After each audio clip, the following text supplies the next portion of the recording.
I did want to talk about rules a bit.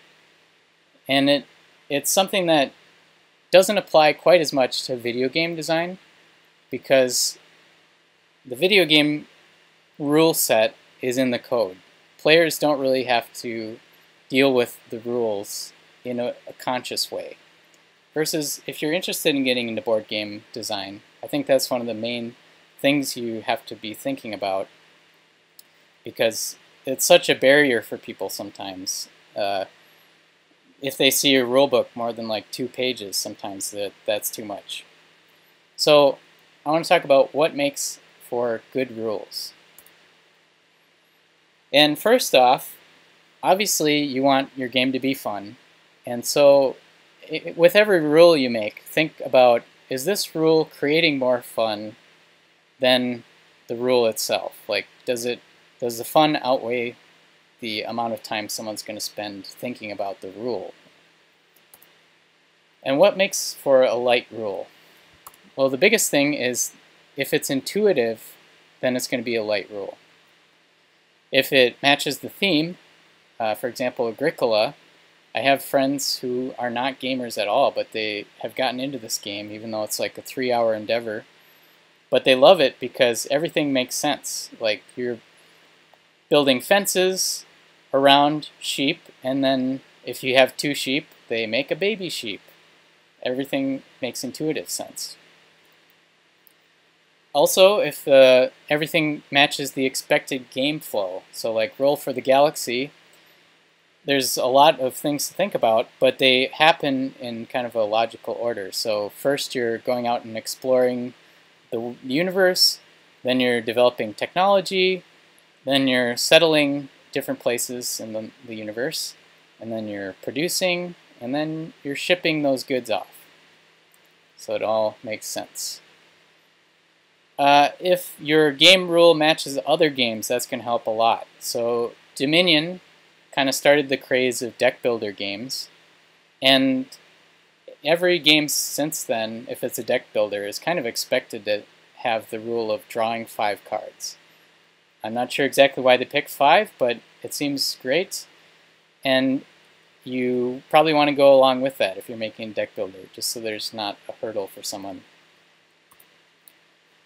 And it's great when the components reinforce the rules. Scythe is a really well-designed game where the board actually has insets where you put all your pieces, and then when you move a piece, it reveals something underneath that's now relevant. So the irrelevant information is covered up at the beginning, and yeah, it's just a beautifully designed game. Now, if the rules outweigh the fun, how does that work? Well, if it's a heavy rule, playtesters probably always forget it. If you're noticing your playtesters forgetting a rule, probably change that rule.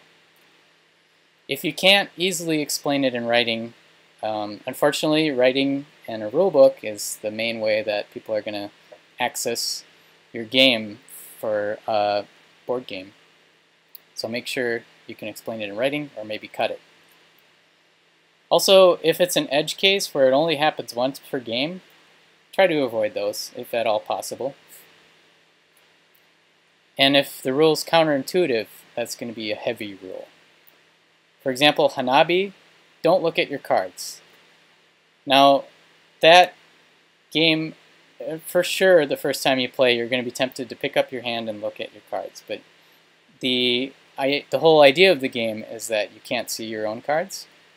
So actually, a few counterintuitive rules can make your game stand out. So if there is a rule like that, make sure it's really the focus of the entire game. And that'll be more fun for players.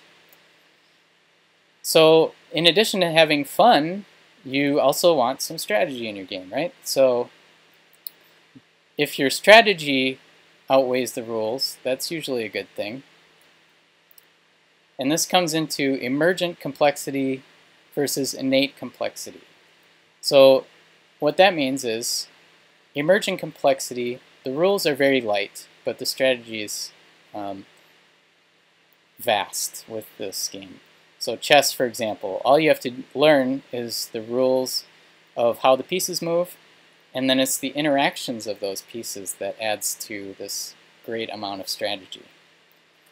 Versus innate complexity, for example, the Cones of Dunshire, the game where the rules are ridiculous, and who knows, maybe there's probably strategy with that game, but it's probably buried behind pages and pages of rules. And when I was working on the game Star Wars Destiny, we had a breakthrough moment where we switched from innate complexity of having phases in your turn. Your turn, you start out by rolling your dice, and then you have like a pay for things phase, you have a battle phase where you challenge someone else, you have like a defending phase, all these phases to remember. And one day the designer, Lucas Litzinger, came back and said, I fixed it, I made the game better.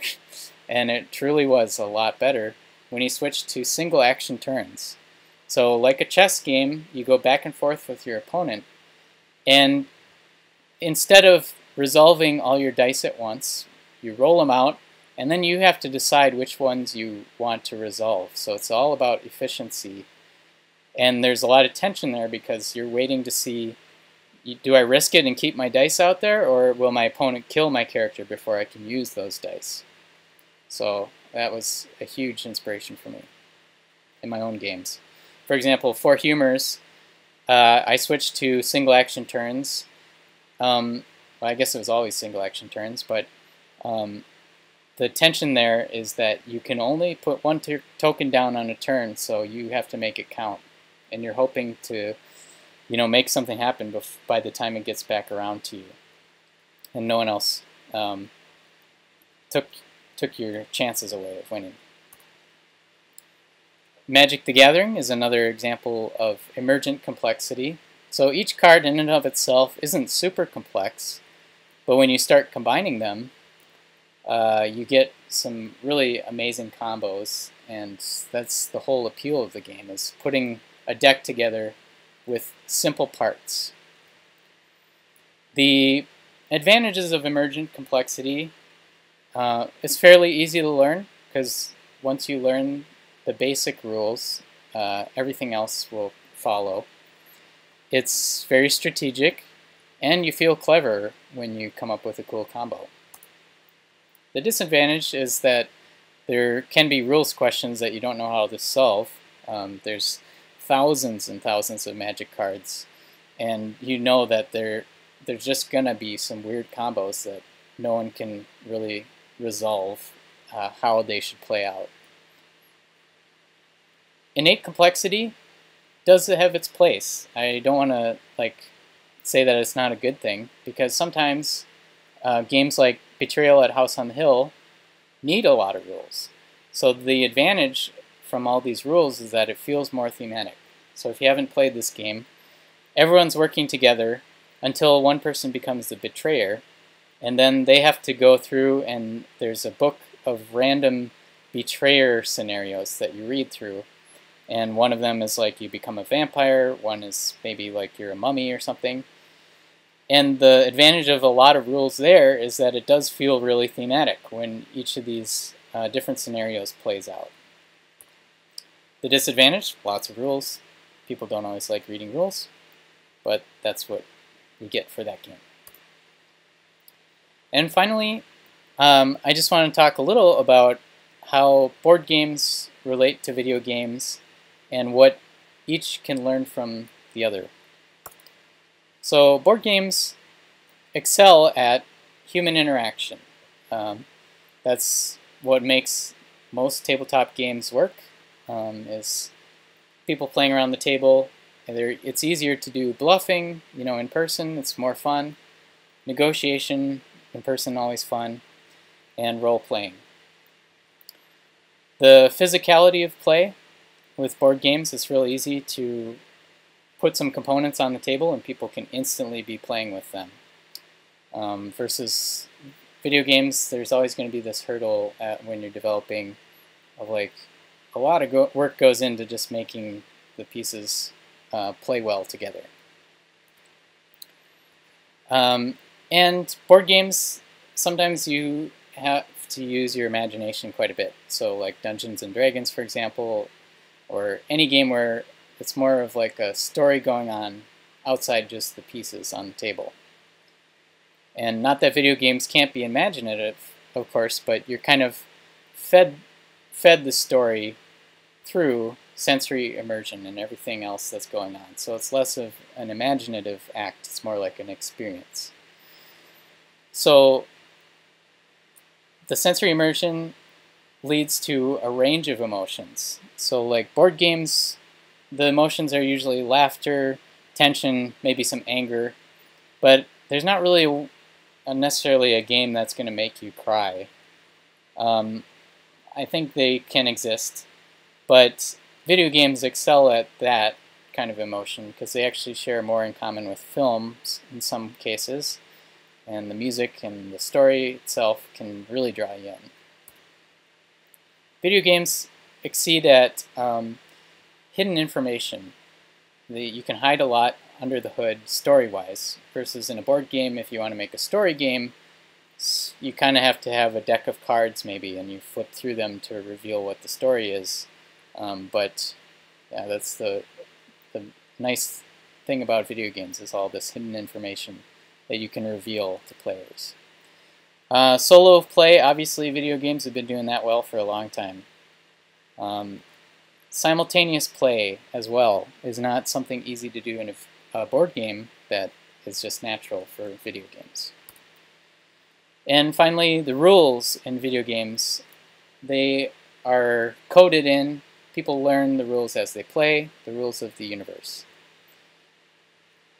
And lessons that board games can learn from video games, maybe using audio and music. More games are including like an app that you can have some music on in the background as a timer, things like that, or prompts coming from a phone app. Board games are also becoming better at creating AI systems for solo play. I'm not necessarily a solo board game player, but there's a huge crowd for that now. Simultaneous play, also another lesson learned from video games. People don't always want to wait around 15 minutes to get back to their turn. So anything you can do in a board game where people are doing things at the same time can be really fun. And players learn the rules as they play. That's something that would be lovely to get into more board games. It's not always easy to do, but the game Charterstone is a good example of this, because you start out with a blank map. And this is another legacy game. Like I was talking about with Pandemic, you play multiple games of the same game. And as you play, you unlock stickers that you actually sticker onto the map of like inns and factories and stuff. And the other thing is you unlock stickers for rules, and you actually stick those into the rule book. So you're learning, the base game is really easy, and then you gradually get introduced to more and more complex rules. And video games can learn some lessons from board games. More meaningful choices. Like I was saying before, it's obviously a lot to code in, lots of branching paths, but something to think about when you're making a video game. Like, is there really a meaningful choice that this player is making in this level, or are they just kind of on a track? Human interactions in VR. Learning about what in-game objects are going to be doing, and the physicality of board games. People have been trying to perfect that for many, many years. And also leaving some things up to the player's imagination. I think maybe sometimes in video games they try to give you everything, but Slender, for example, one of the freakiest games ever created, gives you almost nothing. You're just using your flashlight in the woods, and it's the darkness around you and not knowing where Slender Man is that is the freakiest part of that entire game. So think about how maybe that could be incorporated not just in a horror game, but in other games. What's beyond the view of the player? So that's my talk. I will leave you with some board game design resources, my favorite books and podcasts about it. And again, there's my info. Feel free to connect on Facebook, Twitter, Instagram, whatever. But thank you so much for listening.